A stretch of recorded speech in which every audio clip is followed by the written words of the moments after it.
Hello friends, आपका मेरे channel पर स्वागत है। आज की कहानी का शीर्षक है गुरु भक्ति। आरुणि महर्षि आयुधोम्य का शिष्य था। उनके आश्रम में रहकर शिक्षा प्राप्त किया करता था। पांचाल देश के रहने वाले आरुणि के लिए गुरु का आदेश पत्थर की लकीर हुआ करती थी। वे आज भी आज्ञाकारिता के कारण जाने जाते हैं।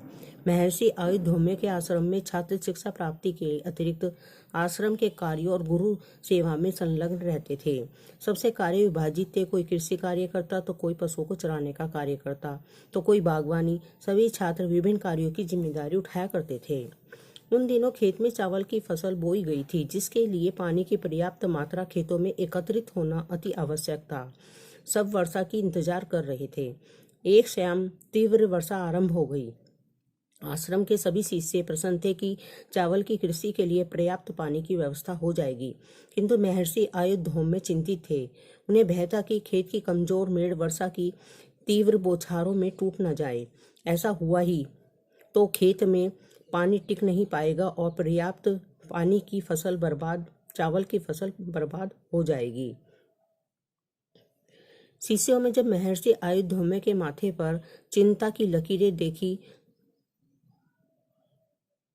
तो कारण पूछा। महर्षि ने अपनी चिंता उनके सामने व्यक्त कर दी। सभी शिष्य चिंतित हो गए, किंतु किसी की समझ में नहीं आया कि ऐसे मौसम में क्या किया जाए। उन शिष्यों में आरुणि था। उसने महर्षि के खेत में जाकर मेड़ों को देखकर आने की आज्ञा मांगी। महर्षि ने उसे आज्ञा प्रदान करते हुए कहा, पुत्र, यदि खेत की मेड़ टूट गई हो तो उसकी मरम्मत कर देना। खेत में पानी का जमा रहना आवश्यक है। आरुण गुरु की आज्ञा ले भारी बारिश में खेत की ओर चल पड़ा। खेत पहुंचकर उसने देखा कि खेत की मेड़ें टूट गई हैं और उनसे होकर खेत का सारा पानी बह रहा है। आरुणि तुरंत प्रयासों में जुट गया। उसने खेत की 3 तरफ की मेड़ों की मरम्मत कर दी और वहां से बहता पानी रोक दिया, किंतु बहुत प्रयासों के बाद भी चौथी मेड़ की मरम्मत नहीं हो पा रही। वह बार बार उस मेड़ में मिट्टी भरता, किंतु पानी के तीव्र प्रवाह के कारण वहां की मिट्टी बह जाती। बहुत प्रयासों के बाद भी जब मेड़ से पानी जाना बंद न हुआ तो आरुणि उस मेड़ पर लेट गया।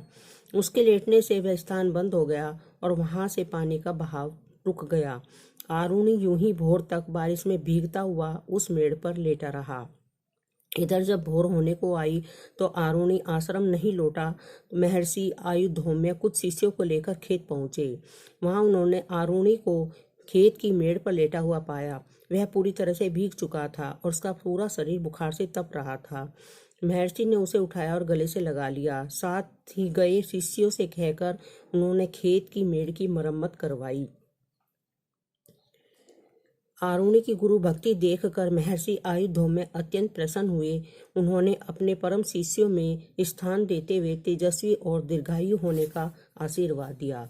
दोस्तों, आपको मेरी ये कहानी अच्छी लगी हो तो लाइक, शेयर और सब्सक्राइब अवश्य करें।